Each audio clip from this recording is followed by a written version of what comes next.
When I was in Boise, I did go by the Idaho State, what was the Idaho Statesman building, site of many a elementary school field trip. Uh-huh. It's closed down. Oh. It's abandoned. It's for sale. I asked my other friend Rob when I was in Boise, and he said they actually print the paper now at the Idaho Press Tribune in Nampa, which is the also ran paper, but it's the one with the working printing press. Yeah. It's just sad. It's sad what happened to newspapers because I love papers. Segue into tonight's movie. Okay. I'm Rob. And I'm Nate. And welcome back to Rob and Nate Record a Podcast. And every once in a while in life, things don't go according to plan. Yeah. And fortunately for us, I think we got the benefit of things not going according to plan tonight. Yeah. Our original plan going into this month, our episode 2 of our Ron Howard theme month, was to watch the 1996 movie Ransom starring Mel Gibson. Mm-hmm. I have a feeling that a mid-90s Mel Gibson movie probably didn't age really great. Everything Mel Gibson done has aged incredibly well. There's really no grounds on which one can criticize Gibson's work. Yeah. Or his personal life. There you go. So, the part of the criteria that we had used going into this month was we were trying to go in chronological order when we picked the order of what we were going to watch this month. So when we had picked Ransom, it was because it came after Backdraft. So in our last-minute scramble, as it turns out, you cannot get Ransom digitally anywhere. Which is weird. We would have had to order the DVD off of Amazon to be able to watch it tonight. It's not even like it was Ransom, because then you could pay to see it. Yeah. But, which we didn't realize until tonight, that we couldn't do that. So we ended up at the last minute scrambling to find a replacement movie. And we ended up picking 1994 Ron Howard directed film called The Paper. Mm-hmm. This movie, I feel a little bit like I'm doing a Saturday Night Live skit. You know, this paper has everybody, or this movie has everybody. This paper has everything? This movie has everybody in it. It has Michael Keaton. It has Glenn Close. It has Robert Duvall. It has Marissa Tomei. It has Randy Quaid. It has Lily Taylor. Catherine O'Hara, Jason Robards, Jason Alexander, Spalding Gray, and of course Clint Howard. Also Lynn Thigpen. There's a lot of people that you're going to recognize throughout this movie. It has Clint Howard, it has Jeffrey Owens, it has Amelia Campbell, William Prince, Bruce Altman, Jack McGee, Edward Hibbert, Jill Hennessy, Julie Rowan, Bob Costas in cameo, as is, I am convinced, Robert De Niro, even though they never specifically say that's Robert De Niro. John Eric Bentley is in this. Yeah, this has a lot of really familiar characters in it. Rance Howard is in this. Joe Pantangelo. There are tons and tons and tons of recognizable faces and names in this movie. Way more than I had ever anticipated would ever be in this movie. Yeah, this movie turned out to be surprisingly good for a last-minute pick. I'm really surprised I've never heard of this movie before. I think you said that you were vaguely aware that it existed, but you knew nothing really beyond the name. Yeah. And that there was a Michael Keaton, and Robert Duvall that did something that involved a newspaper. This is one I've wanted to see for a long time, since around the time that it came out, and it just never worked out that I got a chance to see it. And so this was my first suggestion when we found out that Ransom was unavailable? Not an option. This was one I was thinking about watching this month anyway, as kind of supplemental material to the Ron Howard month. And I'm glad we did, though at the point that we had to stop it for you to take the dogs out at about the 40-something minute mark. At that point in the movie, I was not impressed. Yeah? At that point in the movie, I would have given it 2 stars. It was still building. I could tell it was going somewhere, but I was waiting for the payoff. It just seemed at that point like this is cliche.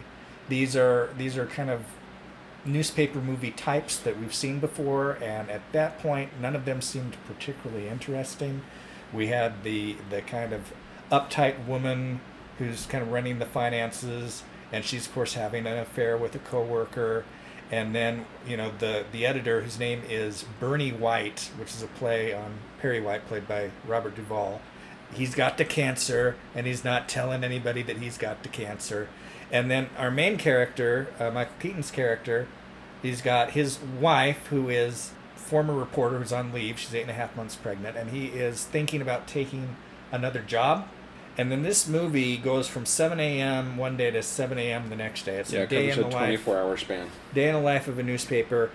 where the main character loves his job but is thinking maybe I should leave for more money, and that And is set hours. Hail Caesar. That is the basic structural plot of Hail Caesar. He loves his job even though it's maddening. He's got another opportunity. Ultimately, he kind of in this case, he sabotages himself in getting it. But after that point, the first half I did not think was remarkable, but it really grew and paid off things that were introduced early on.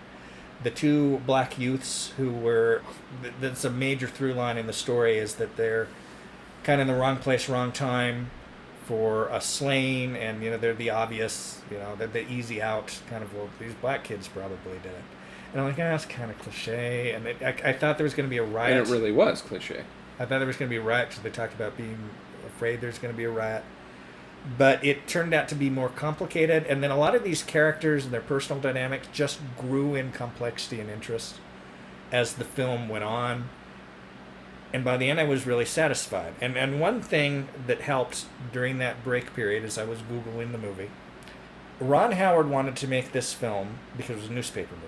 And he said newspaper movies are a genre that was really popular, particularly in the 30s and 40s, that every studio used to make them. There was one I watched within the last 6 months that I forget the title of.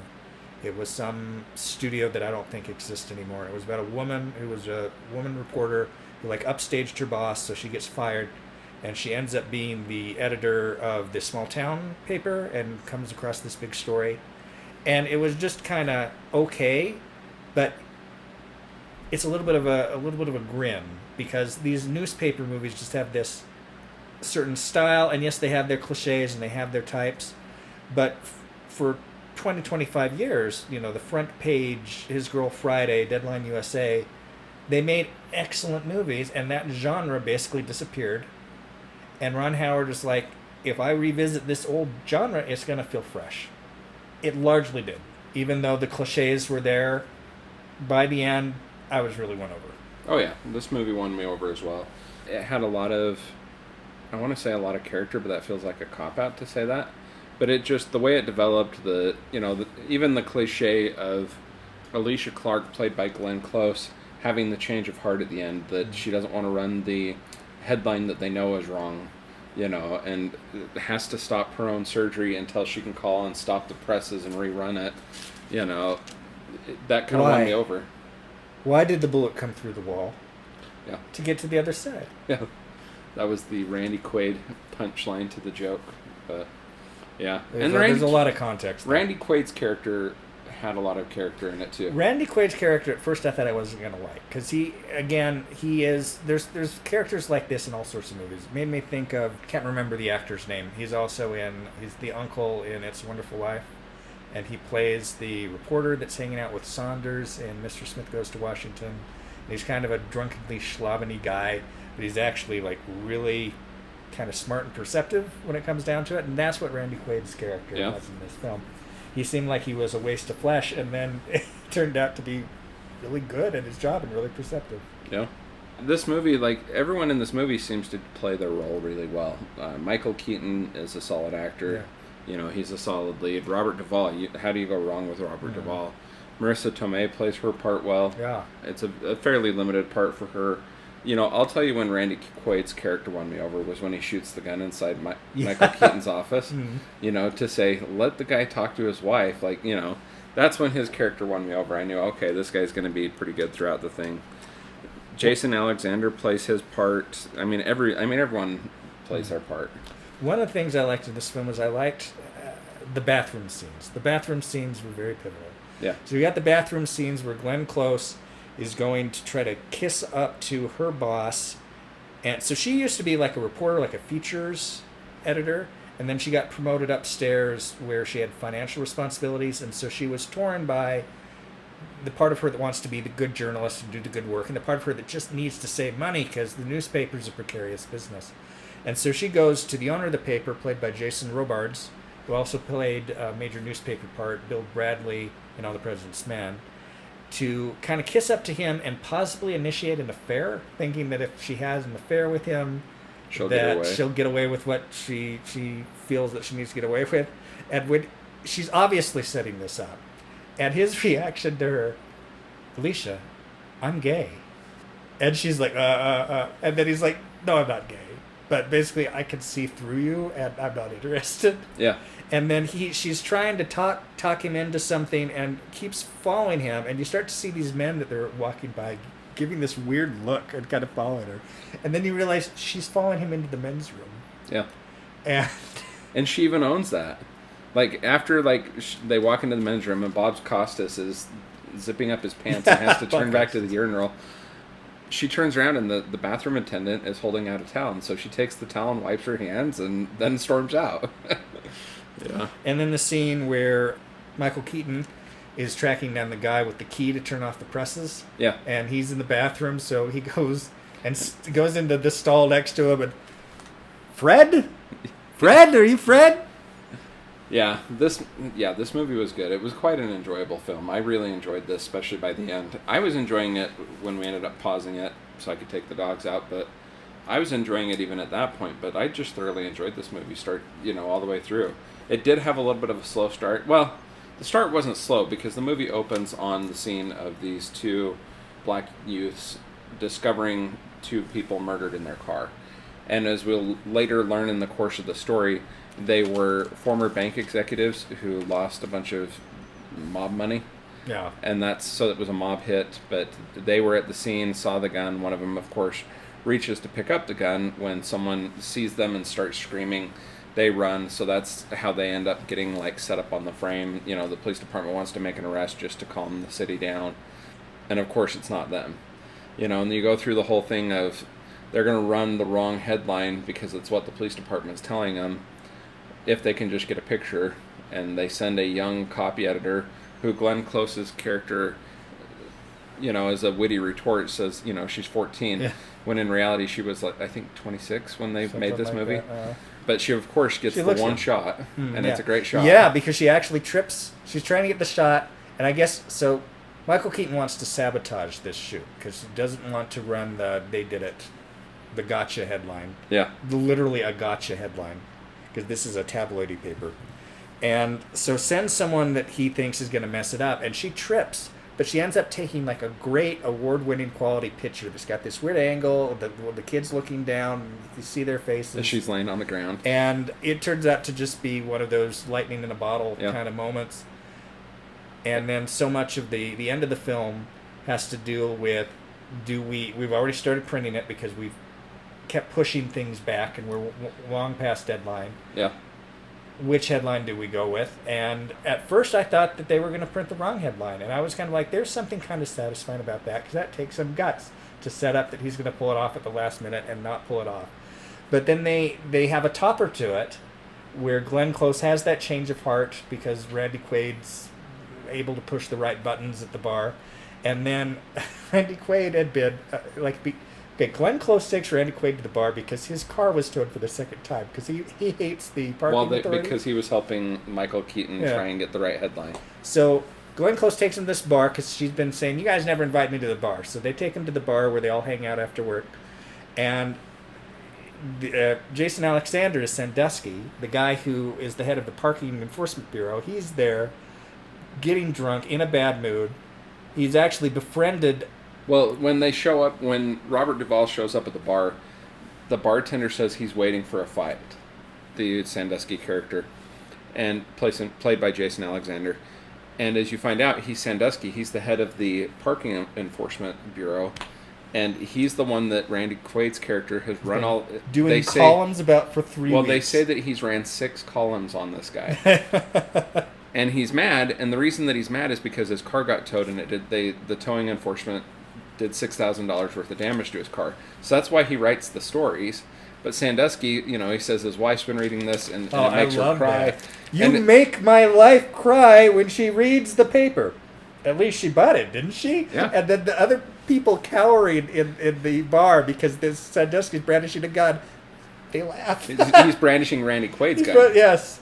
Yeah. They're like, okay, we're in danger, but that's still funny. Yeah. But yeah, it was... So the gun goes off. It's just well executed. Shoots through a wall, hits Glenn Close, who's trying to get the printing office on the page, on the phone to stop the presses.